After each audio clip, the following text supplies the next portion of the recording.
저에게 주신 하나님의 말씀의 제목은 참된 복음을 만난 바울입니다. 참된 복음을 만난 바울.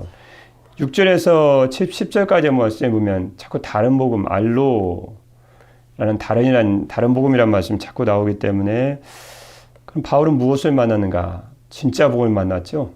그래서 참된 복음을 만난 바울입니다. 지난주 수요 예배 시간에는 바울을 통해서 갈라디아 지역의 성도들에게 한 인사말을 통해서 갈라디아서의 서론 부분이었었는데요. 그 인사말을 통해서 주시는 교훈에 대한 귀한 말씀이었는데요. 한 연구기관에서 최고의 수재들이 모이는 미국의 아이비리그, 미국 북동부에 있는 유명한 8개의 대학이죠. 그 미국 아이비리그의 학생들을 상대로 장래 목표에 관해 장래 목표에 관해 조사해 보았더니 목표를 뚜렷이 적을 수 있는 학생들은 전체 2%에 불과했다고 합니다. 당시에 장래 목표라면 적어보십시오. 그러면 그 뛰어난 대학생에도 불구하고 100명 중에 2명 꼴밖에 자기의 목표를 적을 수가 없었다고 합니다. 나머지는 미래에 대한 뚜렷한 비전이 없었다는 거죠. 그럼 대학생 정도 되면 하나님께 기도로 비전이란 목표를 발견해야 될 것인데 2%만 정확히 적을 수 있었다는 것입니다. 4학년을 마치기 전까지는 다 적어야 되겠죠. 10년 뒤 이들을 다시 조사해 보았더니 목표를 뚜렷이 적을 수 있었던 2%의 학생들의 수입이 전체 98%의 목표를 적지 못했던, 그래서 뚜렷한 비전이 없었던 98%의 학생들보다 많았다는 것입니다. 100명 하면 2명밖에 안 된 2%의 학생들이 목표를 적을 수 없었던 나머지 98%의 학생들보다도 더 많았다는 거예요. 또한 미국의 리더십 교육기관인 LMI의 연구에 따르면 미국 전체 인구 중에, 이런 말이 궁금하셨나요? 약 3%만 상류층으로 분류된답니다. 그래서 3%의 상류층으로 분류된 사람들이 엄청난 성공을 거두고 있다는 거죠. 그리고 그럼 미국의 중산층 몇 퍼센트 정도 되는가? 100%로 치면 10%는 흔히 말하는 중산층으로 자신의 삶을 여유있게 즐기며 살아간다고 합니다. 그런데 중요한 것은, 주목할 만한 결과는 미국의 최상위층인 약 3%에 해당하는 상류층은 그 바로 아래에 있는 10%의 중산층보다 월등히 높은 소득을 거두고 있었다고 합니다. 그래서 궁금해서 그럼 이들의 중산층과 미국의 3%의 최상위층인 상류층과의 차이가 무엇인가 조사해 봤더니 학력이나 출신이나 경력 등을 비교해 보면 둘 사이에는 별다른 특징을 발견할 수 없었다고 합니다. 미국에서 최고로 성공을 거둔 상류층인 3%나 미국의 약 10%를 차지한 중산층이나 별반 차이가 없답니다. 학력도 별 차이가 있는 것도 아니고, 출신이 또 차이가 있는 것도 아니고, 캐리어라는 경력의 차이가 또 있는 것도 아니고, 둘 사이는 별다른 특징을 발견할 수가 없었습니다. 그러나 단 한 가지 차이점, 그것은 자신의 목표를 글로 적었는가 적지 않았는가의 차이점이라고 합니다. 아무것도 아닌 것 같은데, 여러분 자신의 목표가 무엇을 되고 싶은지, 무엇을 주님 위해서 하고 싶은지 목표를 뚜렷이 적은 사람과 적지 않은 사람이 그렇게 차이가 많이 난다는 것입니다. 아무것도 아닌 것 같은데, 그게 상류층과 중산층을 갈라버리는 기준이라는 것입니다. 학력도 차이가 별 차이가 없고, 출신도 별 차이가 없고, 그렇다고 해서 경력도 차이가 별로 있는 것이 아닌데, 한 가지 머리에 있는 것을 손으로 적었는가 적지 않았는가의 차이랍니다. 그래서 이 생각하는 머리와 손 사이에는 뭔가 특별한 것이 있다는 거죠. 여러분 사자성어 중에 적자생존이라는 것이 있죠. 적자생존이 뭔가요?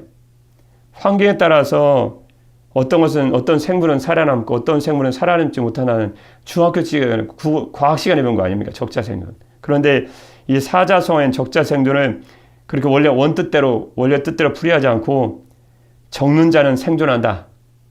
적자, 적는 자는 생존, 살아난다. 라는 재미있는 유머로 푸는 사람도 있습니다. 적자생존이 뭐라고요? 적는 자는 생존한다. 여러분 지금 뚜렷한 목표를, 인생 목표를 지금 적어 놓으셨나요? 어디에? 노트에다, 성경책 위에 어디에 적어 놓으셨나요? 적자생존입니다. 적는 자만 살아남습니다. 이와 같이 주님 안에서 승리하는 생활을 하는 비결과 방법은 뚜렷한 목표를 세우고 그 글로 적을 수 있어야 된다는 것입니다. 오늘 바로 그 목표에 대한 말씀입니다. 바울은 오늘 본문 말씀을 통해 바울은 예수 그리스도로 말미암는 참된 복음을 만나고 자신의 목표를 지금 적고 있습니다. 뭐라고 적고 있죠? 하나님을 기쁘게 한다. 이것이 나의 인생의 뚜렷한 목표라고 지금 적고 있습니다. 1장 10절 말씀 잠깐 먼저 볼까요? 1장 10절입니다. 시작입니다. 이제 내가 사람들에게 좋게 하랴. 하나님께 좋게 하랴. 사람들에게 기쁨을 구하랴. 내가 지금까지 사람들의 기쁨을 구하였다면 그리스도의 종이 아니니라. 뚜렷하게 적고 있죠. 지금 자기의 삶의 목표. 내 삶의 목표가 무엇인가? 사람을 좋게 하는 것이냐, 사람을 기쁘게 하는 것이냐? 아니다.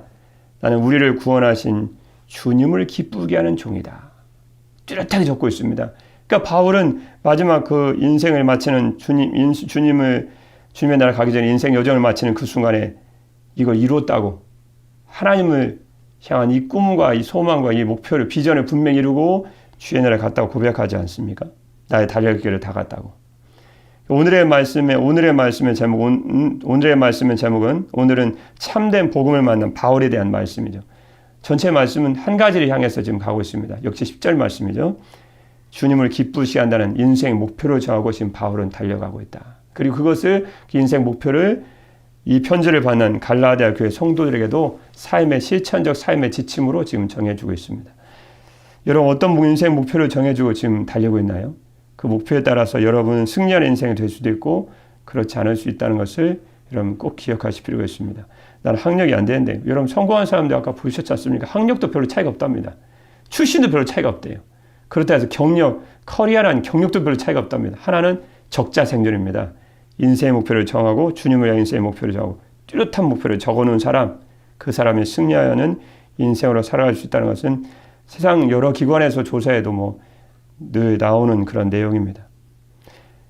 참된 복음을 만난 바울에 대한 말씀에서 첫 번째 말씀은 무엇일까요? 아주 오늘 말씀은 쉽고 단순합니다. 그러나 중요한 말씀이죠. 6절입니다. 오늘 본문 말씀 첫 절입니다. 시작입니다. 그리스도의 은혜로 너희를 부르시니가 이를 이같이 속히 따라. 아멘. 참된 복음을 만난 바울에 대한 말씀에서 첫 번째 주신 교훈의 말씀 무엇일까요? 너무나 지당한 당연한 말씀이죠. 우리를 구원할 수 있는 이름은 누구 이름밖에 없어요?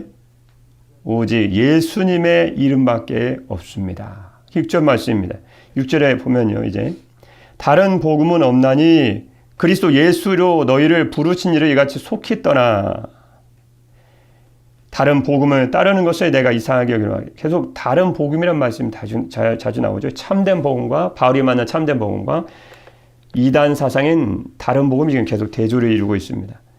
쉽게 플러슨 성경을 번역을 읽어드리면, 여러분이 그리스도의 은혜로 여러분을 부르신 하나님을 그처럼 쉽게 저버리고 다른 복음을 따라다닌 정말 놀라지 않을 수 없습니다. 정말 실망스러운 일입니다. 그런 뜻의 말씀입니다. 다시 말씀드리면 그리스도의 은총으로, 그리스도의 은혜로 하나님의 자녀가 된 여러분이, 누구의 은혜로 하나님의 자녀가 됐어요? 예수 그리스도. 예수 그리스도의 은혜로 하나님의 자녀가 된 여러분이 그렇게도 빨리 하나님을 외면하고 또 다른 복음, 이단 사상이죠. 또 다른 복음을 따라가고 있다니 놀라지 않을 수 없습니다. 그리스도의 은혜로 너희를 부르신 이를 이란 말씀은 계속 강조되고 있는 말씀입니다. 계속 강조가 될 것입니다. 하나님께서 예수님을 통해 죄인된 저와 여러분을 구원으로 초청하신 것을 의미합니다. 예수님으로 말미암아 저와 여러분을 구원으로 초청하신 것, 그리스도의 은혜로 여러분을 부르셨다. 너희를 부르시니가. 신약 시대에는 하나님께서 명한 율법을 통해 그의 백성들을 부르신 반면에, 다 들으셔야 됩니다. 딴짓하고 있으면 안 됩니다. 딴짓하고 있다고 나 지금 무슨 말 하나 다 잊어버리면 안 됩니다. 신약 시대 이전에는 그러면 어떻게 부르셨는가? 하나님께서 명한 율법을 통해서, 구약 율법을 통해서 그의 백성들을 부르셨습니다. 이스라엘 백성들 같은 경우에요. 그럼 신약 시대는 누구를 통해서 우리를 부르실까요? 저와 여러분을 위해서 온전한 희생제물이 되신 그리스도의 은혜를 통하여 저와 여러분을 구원으로 부르고 초청하고 계시다는 것입니다. 그래서 사도행전 4장 12절 말씀에 보면 사도행전 4장 12절 말씀에 공회 앞에서 베드로가 한 말이죠. 다른 이로서는 구원을 받을 수 없나니 천하 인간 중에 천하 사람 중에 구원을 받을 만한 다른 이름을 우리에게 주신 일이 있음이라 했을까요? 없음이라 했을까요? 없음이라 하였더라. 다른 이에게서는 구원을 얻을 수 없습니다. 성경 분명 결론입니다. 하늘 아래 우리가 구원받을 수 있는 다른 이름이 인간에게 주어진 일이 없기 때문입니다. 그래서 구원의 이름은 오직 예수 그리스도 이름으로만, 예수님의 이름으로만 저와 여러분이 구원을 받을 수 있습니다. 석가의 이름, 석가모니 이름으로도, 마호메트 이름으로도 세상 어떤 종교나 이단 사상, 자칭 재림주라는 그런 가짜 이단 사상 교주들의 이름을 통해 구원을 받을 수 없다는 것입니다. 다른 이로서는 구원을 받을 수 없나니 이 예수밖에는 다른 아무에게도 구원은 없습니다. 그런 뜻입니다. 꼭 마음에 새겨놓으셔야 될 것입니다. 요즘 자꾸 이상한 이단 사상이 많이 바닥에 퍼져서 그렇게 가르치는 또 신학생들도 있고 그런 교수도 있기 때문에 잘 새겨두셔야 됩니다. 이상한 얘기 하는 사람 참 많습니다. 요한복음 14장 6절 말씀에 주님 뭐라고 말씀해 주셨을까? 요한복음 14장 6절 말씀에 예수께서 이르시되 내가 길이요 진리요 생명이니 그 다음 말씀이에요. 나로 말미암지 않고는 아버지께로 올 자가 없느니라. 무슨 말씀입니까? 예수님을 거치지 않고서는 아무도 아버지께로 갈 사람이 없다. 여러분 유명한 콘서트나 유명한 박물관에 간다고 생각해 보십시오. 여러분 박물관에 경비 안 거치면 절대 못 갑니다. 이 세상 하찮은 박물관 하나 들어가는데도 경비원의 힘이 막강한데 하늘에 계시는 하나님의 나라에 들어갈 때는 전능하신 하나님의 아들의 사인이 없으면 그분을 거치지 않으면 절대 못 들어갑니다. 하나님 아들을 거치지 않고서는 아무도 아버지께로 갈 자가 없다. 그런데 6절 말씀 뒤에 보면요. 이같이 속히 떠나 다른 복음을 따르는 것에 내가 이상하게 여기노라. 무슨 말씀일까요? 속히 떠나 다른 복음 속히 떠나라는 말씀은 재빠르게 떠나버렸다라는 말씀입니다. 갈라디아 지방의 교인들이 회개하고 예수님을 통해서 구원을 얻는다는 이 귀한 복음의 소식을 받아들인 지 얼마 안 돼서 거짓 복음, 다른 복음, 예수님을 믿음으로 말미암아 구원받는다는 이 참된 복음을 떠나서 율법의 행위를 통해서 구원을 받는다는 유대주의적 이단 사상을 쫓아서 주님을 떠나버렸습니다.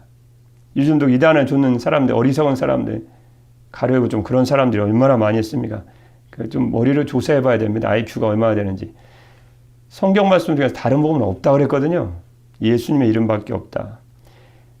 6절 말씀에 내가 이상하게 여기노라 라는 말씀은 헬라어로 다우마조 라는 말씀입니다. 이 말씀은 이상하다라는 의미 정도가 아니고 실망스럽다. 그렇게 그리스도의 복음을 들어놓고 주의 복음을 속해 떠나자니 참 실망스럽구나. 그런 바울의 책망 섞인 말이었습니다. 이처럼 참된 복음을 만난 바울에 대한 말씀에서 첫 번째 말씀은 가려놓기 한번 해보겠습니다. 우리를 구원할 수 있는 이름은 오직 누구의 이름밖에 없어요? 예수님의 이름밖에 없다. 예수님의 이름 외에 속칭 재림주나 가짜들의 이름을 대고 그걸 따르는 사람은 IQ 테스트를 해봐야 됩니다.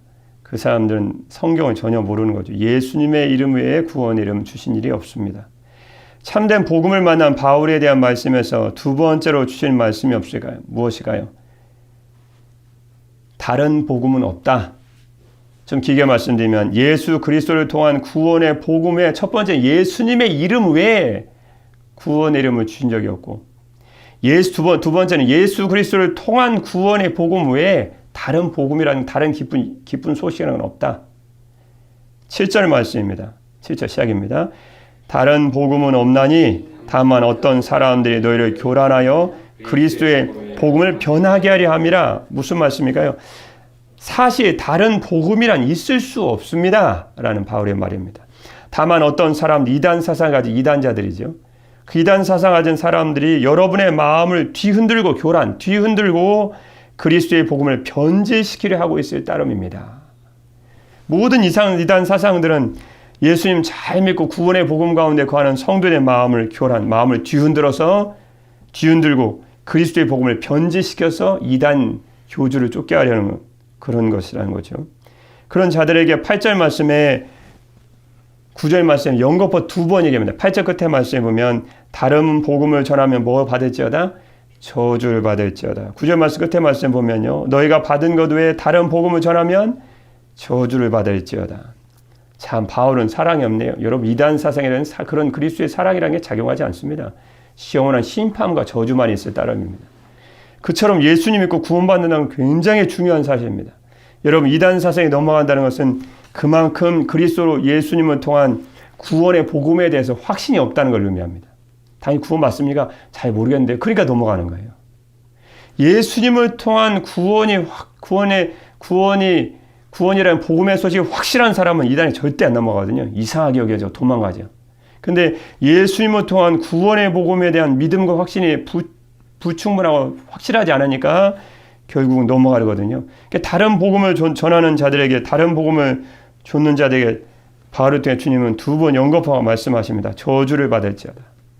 그 정도로 영혼의 구원 문제는 중요하다는 것입니다. 이건 사랑을 얘기할 게 아닙니다. 왜냐하면 따라가는 자도 같이 망한다고 그랬죠. 따라가는 자도 같이 저주받는 건 똑같습니다. 전하는 자만 저주받는 게 아니고요. 9절 말씀에 보면 우리가 전에 말하였거니와 내가 지금 다시 말하노니 전에도 말한 바 있지만 다시 한번 강조합니다. 누구든지 여러분이 이미 받은 복음과 다른 것을 전하는 자가 있다면 그는 저주를 받아 마땅합니다. 결국 이 다른 복음을 좇는 갈라디아 교회 성도들 향한 책망이기도 합니다. 7절 말씀에 보면 다른 복음은 없나니 라는 말씀은 문자 그대로 정확한 말씀의 의미와 표현인 것입니다. 복음은 결코 다른 복음이 될 수 없다. 그 뜻입니다. 우리가 저와 여러분이 받은 예수 그리스도를 통한 구원의 복음 외에는 구원의 복음은 예수님을 통한 구원의 복음 외에는 그 복음은 결코 다른 복음이 될 수 없다는 거예요. 그전에 우리가 믿는 복음 외에는 다른 복음은 없고 우리가 믿는 복음만이 참된 복음이다 라는 말씀이죠. 7절 말씀에도 보면 다른 복음은 없나니 다만 어떤 사람들이 너희를 교란하고 믿음 흔들어 놓은 어떤 사람들은 누구일까요? 율법적 행위의 중요성을 강조함으로 참된 복음을 변질시키고 있는 유대주의적 율법주의자들을 가리킵니다. 요즘도 참된 예수님으로 말미암는 구원의 복음과 율법 행위를 교묘하게 섞는 사람들이 많죠. 그게 바로 갈라디아 교회들이 받았던 다른 복음이었습니다. 잘못된 복음이라는 거예요. 예수님 이름 외에는 구원의 복음이 없습니다. 그럼 행위는 무엇입니까? 예수님의 이름을 믿고 구원받는 성도들이 1장 10절 말씀처럼 1장 10절 말씀 바울의 말씀 하나님을 기쁘시게 해드리기 위해서 그분의 말씀에 순종하는 거거든요. 하나님의 말씀에 대한 순종 구원의 조건이 아닙니다. 구원받은 사람들이 하나님을 기쁘게 해드리기 위해서 순종하는 것이죠.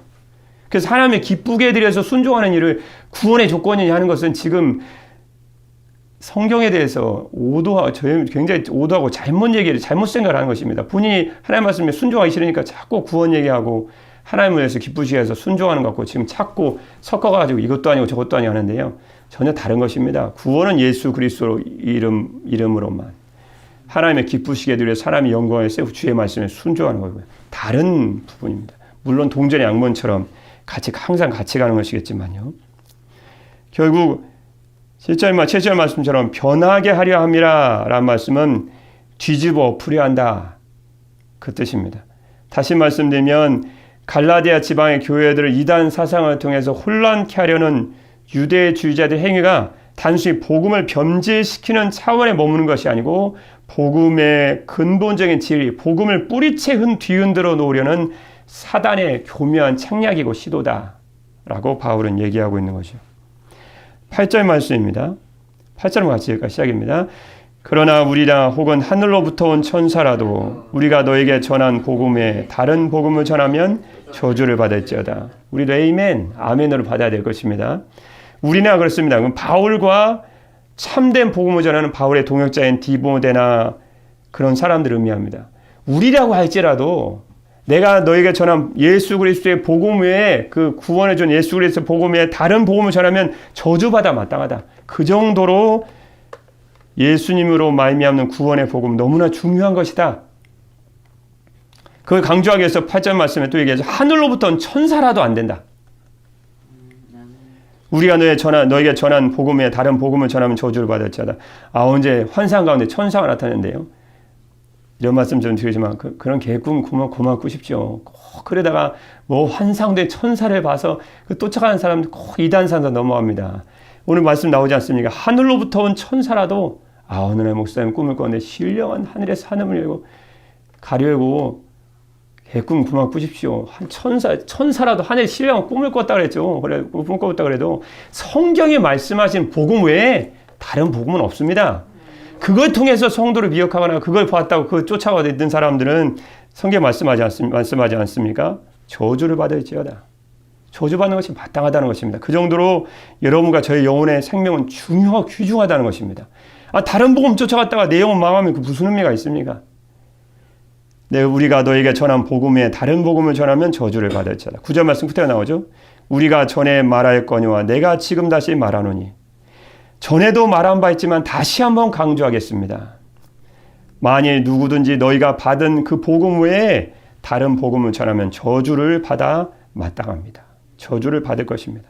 그 정도로 저와 여러분의 생명 귀중하다는 것입니다. 그 정도로 저와 여러분의 영혼의 구원을 위해 희생하신 예수님의 십자가의 구원의 사역은 중요하다는 것입니다. 그렇게 강조하기 위해서 주님이 계속 바울을 통해서 강조하고 또 강조하고 있습니다. 여러분, 이 저주받다라는 것은 결국은 인간으로서는 어떻게 할 수 없는 절망적인 상황에 떨어진다 그 뜻입니다.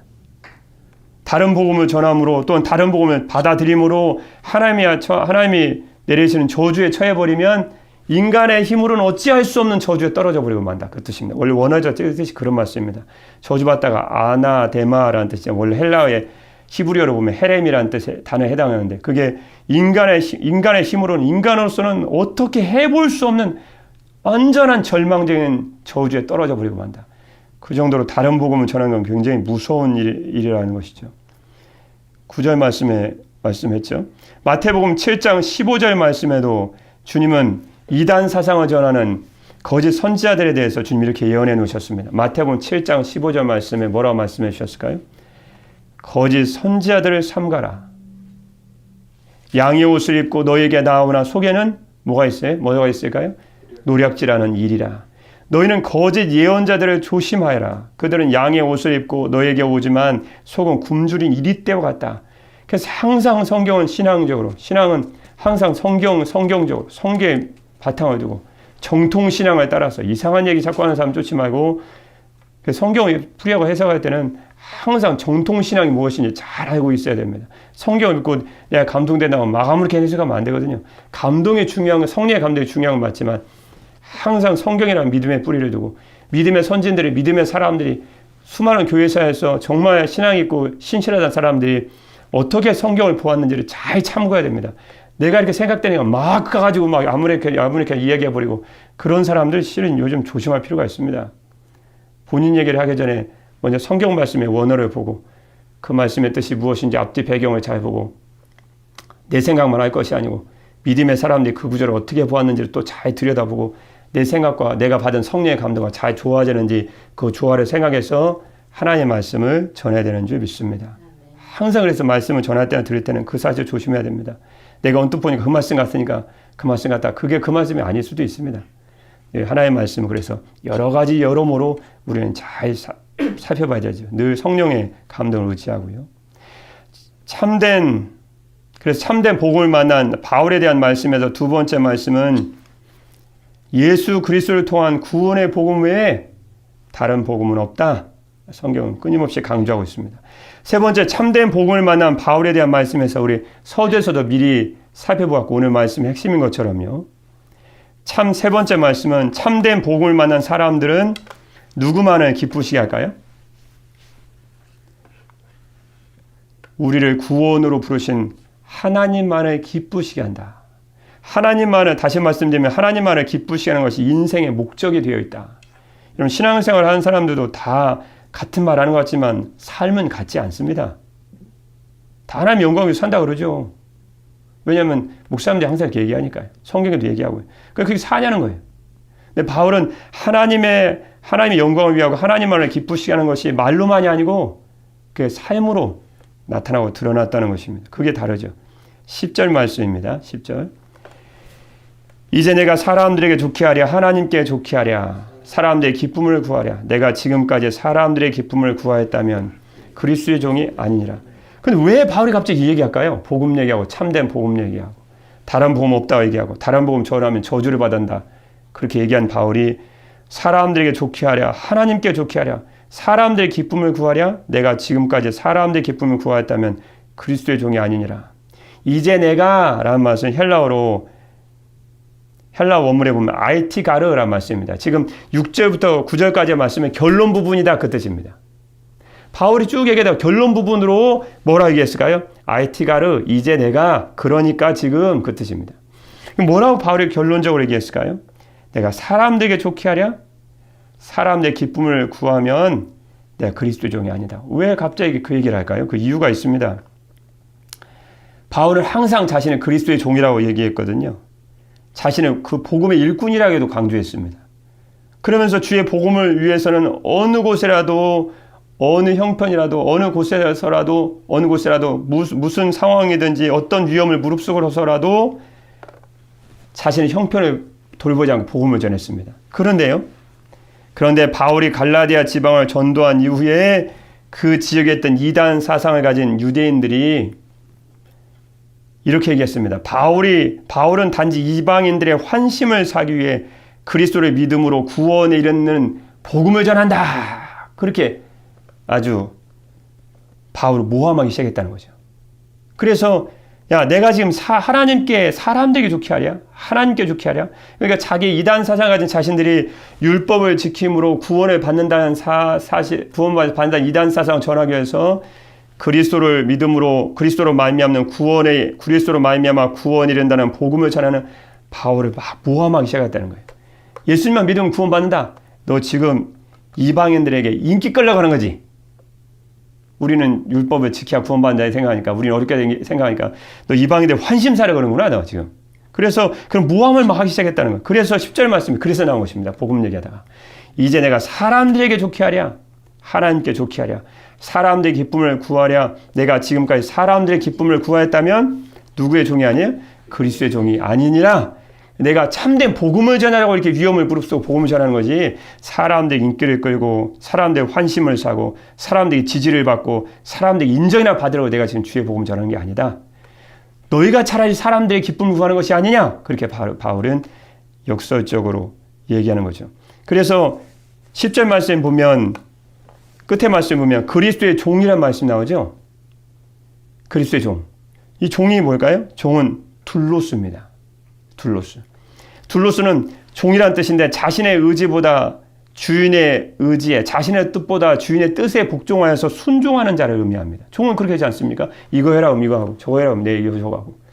그 그리스도의 종이라고 하는 것은 내가 나의 뜻이나 의지나 사람의 기쁨에 의해서 내가 복음을 전하거나 좌로나 우로나 행하는 것이 아니고 철저히 그리스도의 종으로서 그리스도의 명령에 순종하여 그리스도는 말미암는 구원의 참된 복음을 내가 전하는 것이다. 바울은 자신의 인생을 이렇게 얘기했습니다. 여러분 하먼 렘이라는 사람이 있습니다. 하먼 렘은 독일 태생의 뛰어난 군인으로 남작 자귀까지 받았는데요. 그는 타고난 창의성과 뛰어난 리더십을 갖고 있었지만 언제나 자신의 능력을 잘못 사용해 왔습니다. 군에 입대했을 때도 자신의 능력을 마음껏 발휘해서 금세 장교의 자리까지 올랐습니다. 장교 자리까지. 얼마나 능력이 뛰어난지. 그런데 부대 내에서 도박을 하다가 속임수를 써서 부대에서 쫓겨났습니다. 그 후 그는 독일 태생이니까 독일에서 미국으로 건너간 그는 특유의 말솜씨로 얼마나 재간이 뛰어나고 재능이 뛰어난지 말솜씨까지 뛰어납니다. 특유의 말솜씨로 사람들을 속여서 미국에서 돈을 갈취하고 불량배들과 어울려 지내다가 나중에 불량배들의 리더가 됩니다. 깽단의 리더가. 그래서 그 깽단의 리더가 된 후에 그는 자신의 재능을 사용해서 은행 강도를 계획하고 은행을 털기 시작합니다. 당시 20세기 초의 은행은 은행 보안 기술은 놀라울 정도로 발전을 이뤘기 때문에 더 이상 깽단은 거의 은행을 털려는 생각을 안 했습니다.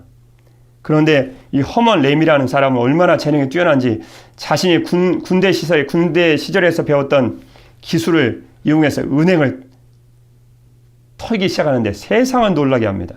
그는 은행을 털기 몇 주 전부터 치밀한 작업에 들어갔고 기자로 위장해서 은행 내부의 정보까지 미리 알아냈습니다. 그는 갱들의 행동을 분 단위로 조직했고 도주 경로도 100m 단위로 세분화해서 파악하고 있었기 때문에 경찰은 허먼 램이 아무리 은행을 털고 은행 보안기를 뛰어나도 경찰도 속수무책이었습니다. 얼마나 뛰어난 재능을 갖고 있었는지. 그런데 1919년부터 무려 10년 동안 미국 전역의 은행을 털었는데 한 번도 체포를 당하지 않았다고 합니다.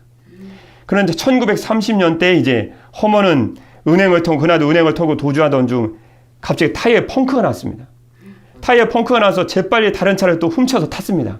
그런데 그 차에는 속도 조절 장치가 있어서 60km 이상의 속도를 낼 수가 없었습니다. 60km 달리면은 이거 아니야, 뛰어가는 속도죠. 경찰이 그냥 따라잡죠. 다시 그 차에서 얼른 내려서 인간적인 재능이 뛰어나지 않습니까? 다시 차량을 절도했지만 이번엔 냉각수가 유출이 되어서 경찰이 그 냉각수의 흔적을 보면서 그를 추적해 왔습니다. 그러나 아직 경찰이 오진 않았기 때문에 여유가 있어서 다시 한번 차량을 훔쳤습니다. 근데 시동을 걸고 출발하고 보니까 차에 연료가 없었습니다. 허먼은 결국 뒤쫓아온 경찰과 총격전을 벌이다가 가슴에 총을 맞고 허무하게 세상을 떠나고 말았습니다. 허먼은 자신의 재능을 잘못 사용했던 것이죠. 처음엔 그러한 재능이 많은 재물을 가져다 주는 듯 했지만 결국에 그는 자신을 위해서 그 재능을 소비한 그는 허무하게 죽음을 맞이할 수밖에 없었다는 것입니다. 참된 복을 만난 바울에 대한 말씀에서 첫 번째 말씀은 우리를 구원할 수 있는 이름은 오직 예수 그리스도 그 이름밖에 없습니다. 두 번째 말씀은 예수 그리스도를 통한 구원의 복음 외에 다른 복음은 없다는 말씀이었습니다. 세 번째 말씀은 참된 복을 만난 사람들은 마지막 이야기 허먼 램처럼 주님 주신 그 뛰어난 재능을 헛된 곳에 낭비하지 않고 오직 우리를 구원하신 하나님만을 기쁘시게 하는데 자신의 인생의 목표를 두고 그걸 위해서 정진하고 살아간다는 것입니다. 우리를 구원할 수 있는 이름은 오직 예수님의 이름밖에 없습니다. 예수 그리스도를 통한 구원의 복음에 다른 복음도 없습니다. 그러므로 참된 구원의 복을 만난 저와 여러분들은 저희를 구원으로 부르신 주님만을 기쁘시게 하는 것을 저와 여러분의 인생의 최고의 목적으로 삼고 하나님만을 기쁘시게 하는 삶을 살아가심으로 주님의 참된 기쁨이 되고 주님께만 영광 돌리는 성도들이 되시기를 주님의 이름으로 축복합니다. 기도하겠습니다. 사랑의 우리 주 하나님 아버지, 저희를 구원할 수 있는 이름은 오직 예수님의 이름밖에 없는 줄 믿습니다. 또한 예수 그리스도를 통한 구원의 복음 외에는 다른 복음이 없는 줄도 믿습니다. 그러므로 예수 그리스도를 통한 참된 구원의 복을 만난 저희들은 저희를 구원으로 부르신 하나님만을 기쁘시게 하는 참으로 보람된 삶을 살아가게 하여 주옵소서. 저희를 죄 가운데서 구원하여 주신 주 예수 그리스도의 이름으로 기도드립니다. 아멘.